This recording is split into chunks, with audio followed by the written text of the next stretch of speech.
சீக்கிரம் கட்டுக்கோ. நிறுத்துங்க.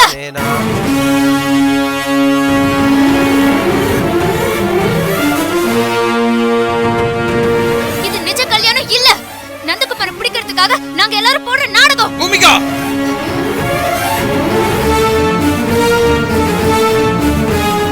என்ன பிடிக்கிறதுக்காக நாடகம் ஆடுறதா நீங்க எல்லாம் நினைச்சிட்டு இருக்கீங்க.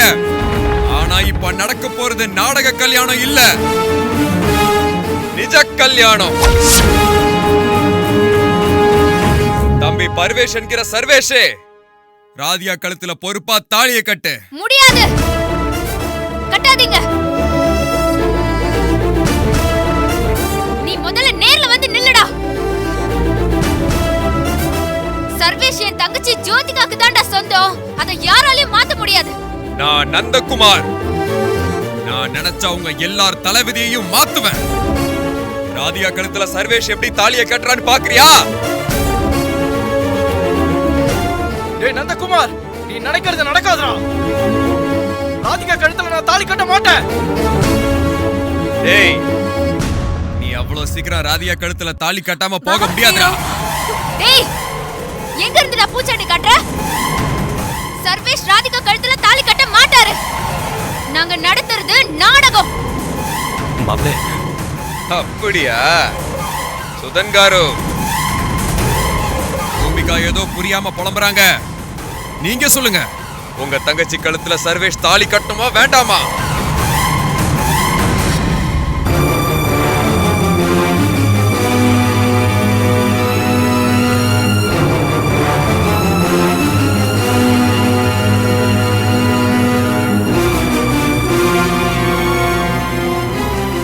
ஏன் தயங்குறீங்க சுதன்காரு?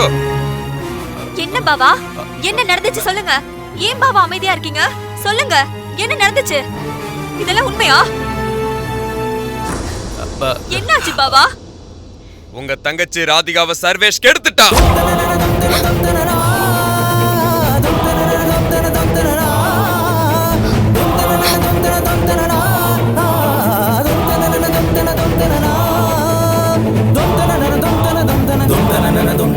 உண்மைதானே?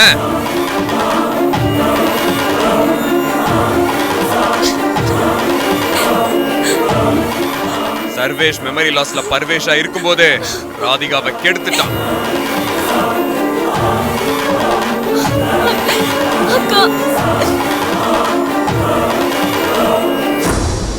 டேய், என்னடா போலற?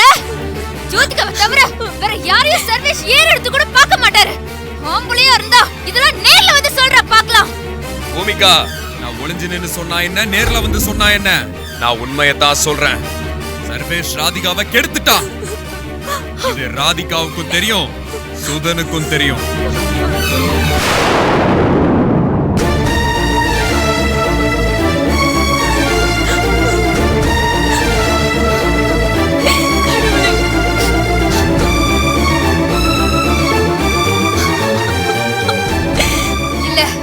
இல்ல, நீ போய் சொல்ற. சர்வேஷ் மெமரி லாஸ்ல இருந்திருந்தாலும் அடி மனசுல என் தங்கச்சி ஜோதிகாவோட ஞாபகம் மட்டும் தான் இருந்திருக்கும். நீ சொன்ன கேவலமான காரியத்தை சர்வேஷ் பண்ணிருக்க மாட்டாரு. பண்ணிட்டானே, பண்ணிட்டான். சர்வேஷ் உங்க தங்கச்சி ஜோதிகாவுக்கு துரோகம் பண்ணிட்டான். இந்த நந்தகுமார் சொல்றதுல இன்னும் சந்தேகம் இருந்தா சுதன் கிட்டயே கேட்டு தெரிஞ்சுக்கங்க. அண்ணே, சுதன் அண்ணே, என்னென்ன இதெல்லாம்? அந்த பாவி பையன் என்னென்னமோ வளர்றான். நீங்களும் கேட்டுட்டு சும்மா இருக்கீங்களே. அவன் சொல்றதெல்லாம் பொய்ன்னு சொல்லுங்கண்ணே, சொல்லுங்க.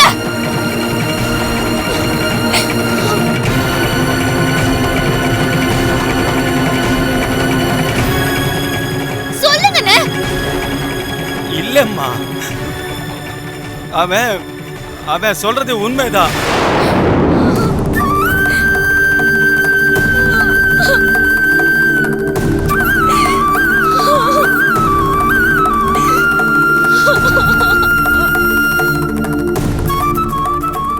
என் தங்கச்சி தற்கொலை பண்ணிக்க போனா.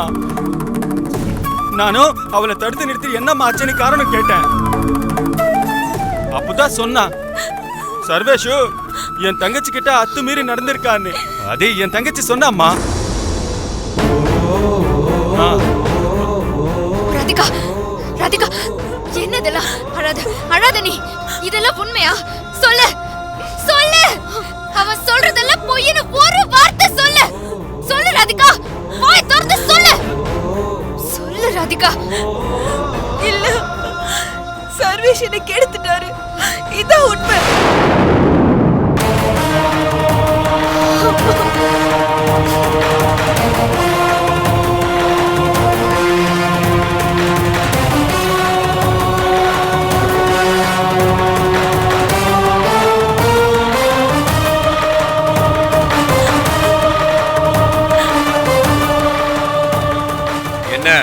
ராதிகா சொன்னதையும் சுதன் சொன்னதையும் கேட்டீங்களா? இப்ப என்ன பண்ண போறீங்க? ராதிகா கழுத்துல சர்வேஷ தாலி கட்ட சொல்லிட்டு அச்சத போடுறீங்களா?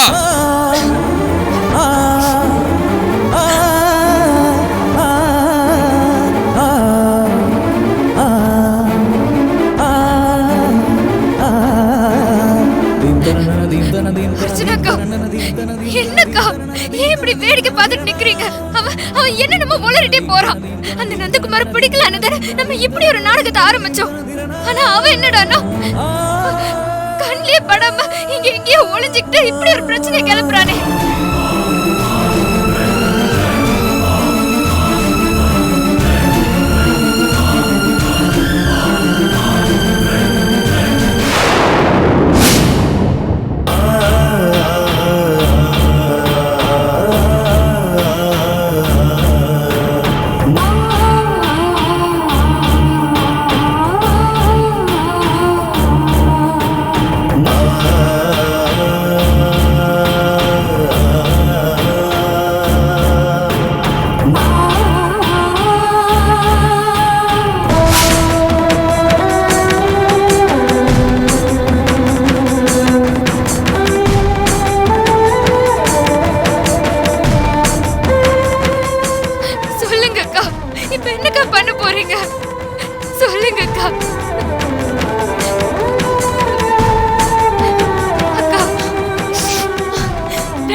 யாரும் எதுவுமே சொல்ல வேண்டாம். ஏன் சர்வேஷ் என்ன விட்டு போயிட்டாரு?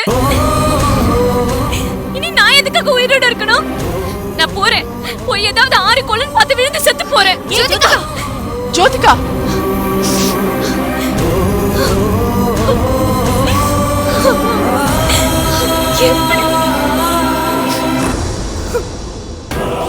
நந்தகுமார பிடிக்க நம்ம போட்ட நாடகத்தோட உச்சகட்டம் தான் இது.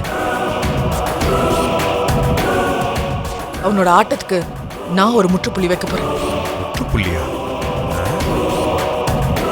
ராதிகாவையும் சர்வேஷையும் சம்மந்தப்படுத்தி நந்தகுமார் சொன்னது எல்லாம் போய்.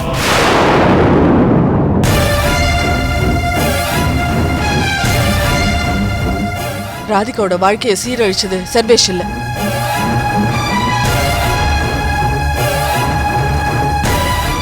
அதை நான் ஆதாரத்தோட நிரூபிக்கிறேன். பாபு,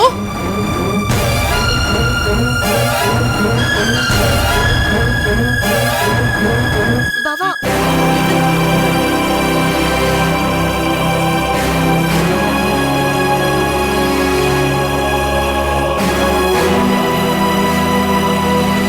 வாங்க.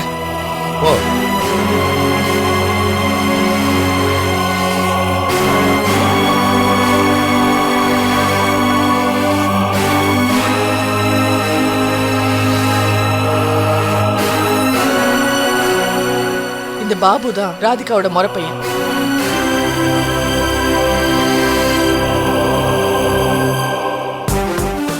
நந்தகுமார், நல்லா கேட்டுக்க. சுதன், இந்த பாபு உன் தங்கச்சி ராதிகாவை பெண் கேட்டு பல தடவை வந்திருக்கான். நீங்க சென்னையில இருந்தா மாப்பிள்ளை வேணும்னு சொல்லி இந்த பாபுவை தட்டி கழிச்சிருக்கீங்க. ஆனா சின்ன வயசுல இருந்து ராதிகாவை ஒரு தலையா காதலிச்சிட்டு இருக்கிற பாபுவால இது தாங்கிக்க முடியல. ராதிகாவை மறக்கவும் முடியல. அதனால இவன் என்ன செஞ்சான் தெரியுமா? பாபு, நடந்தது எல்லாத்தையும் நீயே சொல்லு.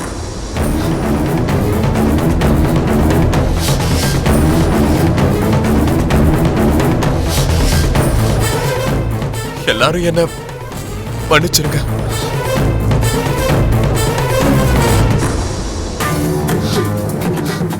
நான் ராதிகாவை பார்த்து மனம் விட்டு பேசி எப்படியாவது என்ன கல்யாணம் பண்ணிக்கோன்னு கேக்குறதுக்காக ஒரு நாள் அவளோட வீட்டுக்கு போனேன். அப்போ திடீர்னு சர்வேஷ் கார்ல வந்து இறங்கினாரு. இவர் யாரா கார்ல வந்து இறங்குறாருன்னு நான் வீட்டுக்கு வெளியே மறைஞ்சிருந்து பார்த்தேன். அப்போ யார்கிட்டயும் போன்ல பேசின சர்வேஷ் ராதிகா கொண்டு வந்த கூல் ட்ரிங்க்ஸ்ல அவளுக்கு தெரியாம மயக்க மருந்து கலந்து கொடுத்தாரு.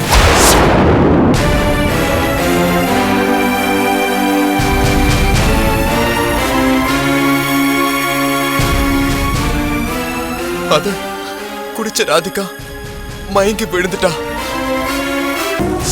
அவன் உனக்கு மயக்க மருந்தெல்லாம் எதுவும் கொடுக்கல. நீ வீட்லயே திடீர்னு மயங்கிட்ட. உன்னை ஹாஸ்பிட்டல்ல சேர்க்கறதுக்காக தான் அவன் கார்ல கூட்டிட்டு போனான்.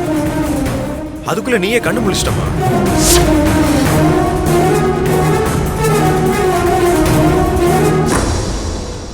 சர்வேஷோட கெட்ட எண்ணத்தை தெரிஞ்சுக்கிட்டேன்னா ராதிகாவோட மானத்தை காப்பாத்துறதுக்காக வீட்டுக்குள்ளேயே ஒளிஞ்சு ஃபாலோ பண்ணி போனேன்.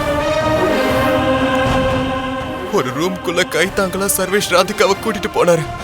நான் அதை ஜன்னல் வழியா பார்த்தேன். உன்னை அனுபவிக்க தான் நான் ஜூஸ்ல மயக்க மருந்த கலந்த ராதிகான்னு சொல்லிக்கிட்டே சர்வேஷ் ராதிகாவை நெருங்கி வந்தாரு. அரை மயக்கத்துல இருந்தாலும் ராதிகா தன் மானத்தை காப்பாத்திக்கிறதுக்காக சர்வேஷை பிடிச்சு தள்ளனா. அப்போ சர்வேஷ் செவுத்துல மோதிக்கிட்டாரு. மோதின வேகத்துல மயங்கி கீழே விழுந்துட்டாரு. ராதிகாவை மயங்கி பெட்ல விழுந்துட்டா. உடனே நான் ராதிகாவை காப்பாத்தலான்னு நான் உள்ள போனேன். ஆனா பெட்ல ராதிகா இருந்த நிலைய பார்த்ததும்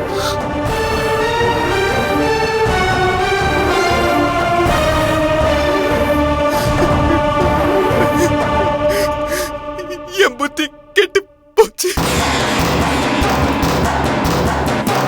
என்னையும் நான் மீறி புணர்ச்சி வசப்பட்டு ராதிகாவை கெடுத்துட்டேன்.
எதுக்குடா இப்படி செஞ்ச?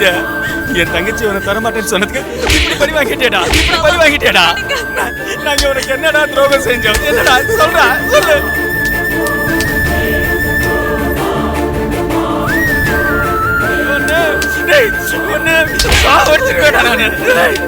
நிறுத்துங்க. இந்த பாபு செஞ்சது சட்டப்படி குற்றம். ராதிகா மயக்க நிலையில இருக்கும்போது அவளோட சம்மதம் இல்லாம வன்முறையா பலவந்தமா ராதிகாவை பலாத்காரம் பண்ணிருக்கான். அதுக்கு அவன் சட்டப்படி தண்டனை அனுபவிச்சே ஆகணும். இது உங்க முறை பையனா இருந்தாலும் சரி, யாரா இருந்தாலும் சரி. இதுதான் என்னோட முடிவு. இவனை போலீஸ் கிட்ட சொல்லி கூட்டிட்டு போக சொல்றேன். மேடம் வேணாம் மேடம், வேணாம். இவனே ஸ்டேஷனுக்கு எல்லாம் கூட்டிட்டு போக வேணாம். இவனே மன்னிச்சு விட்டுடுங்கோ. இவன் ஜெயிலுக்கு போயிட்டா அப்புறம் என் தங்கச்சிக்கு யாரு பதில் சொல்லுவா சொல்லுங்க. இவனே என் தங்கச்சி கழுத்துல தாலி கட்டட்டும். நீங்க பேசுறது தப்பு சுதன். அவன் பாலியல் பலாத்காரம் பண்ணிருக்கான். அவனுக்கு தான் கல்யாணம் பண்ணி கொடுக்கணும்னு எந்த சட்டம் சொல்லுது?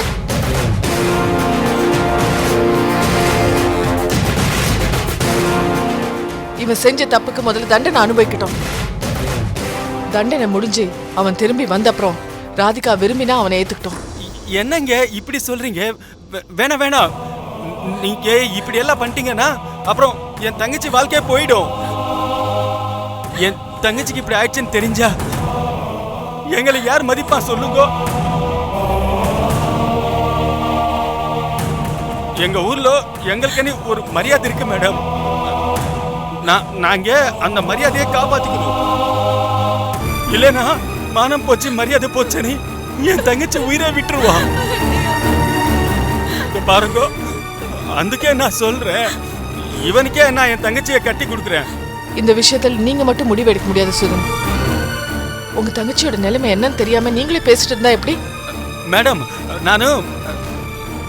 என் தங்கச்சியை நான் ஒத்துக்க வைக்கிறேன். அண்ணா நான் சொன்ன என் தங்கச்சி கேப்பா மேடம். அம்மா இதோ பாரம்மா, அண்ணா சொன்னா நீ கேப்ப இல்லம்மா. இதோ பாரம்மா, ஒன்னும் பரவாயில்லம்மா. நான் சொன்னது நீ சரின்னு சொல்லும்மா. அம்மா இதோ இதோ பாரம்மா, சுடு. அண்ணா பேச்சு கேளம்மா, வேணான்னு சொல்லாதம்மா. இத பாரு, இப்போ அண்ணா பேச்சு நீ கேட்கலனா அப்போ வா, ரெண்டு பேரும் போய் செத்துடலாம் வா.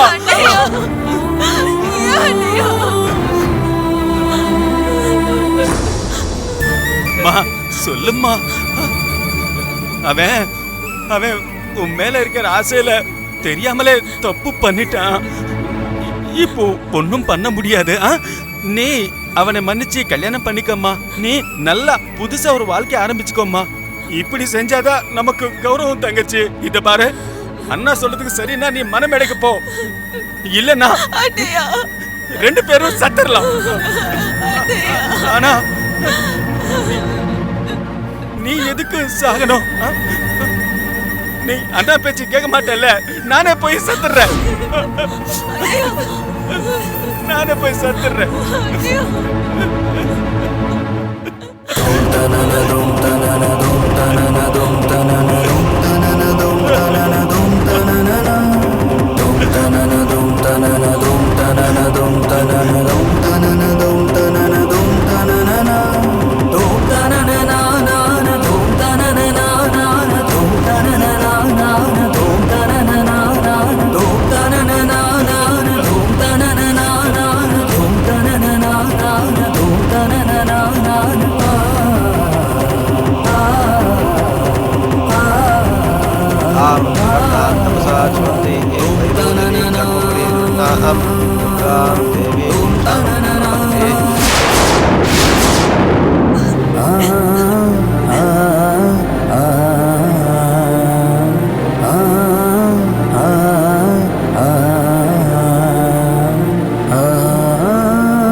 மேடம், என் தங்கச்சி இந்த கல்யாணத்துக்கு சம்மதிச்சிட்டா.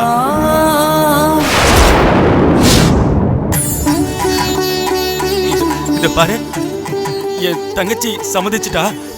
போய் என் தங்கச்சி கழுத்துல தாலி கட்டு. போ.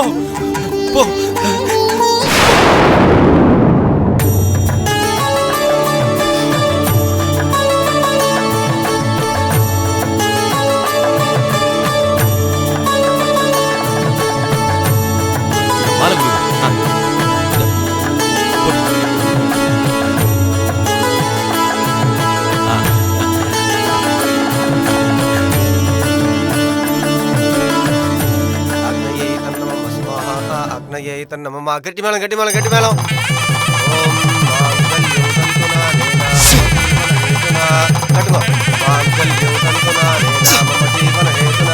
கண்டே பத்னாமி சுபஹே த்வம் ஜீவன ராம்சதோ மாங்கல்யதாரண முகூர்த்த சுமுகூர்த்தோ சுப்ரதிஷ்டோ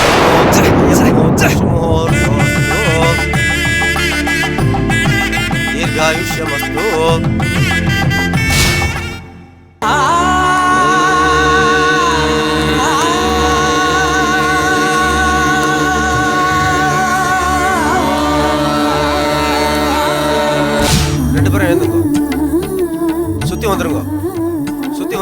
வந்து ஆசீர்வாதம் வாங்கிக்கோ.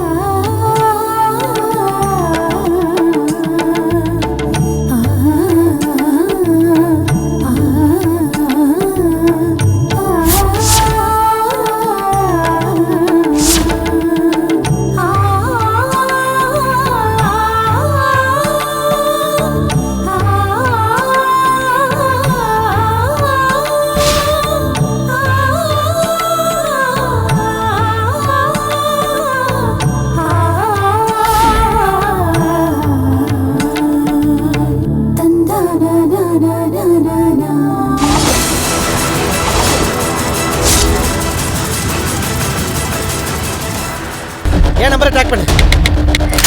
என்னையா சொல்ற?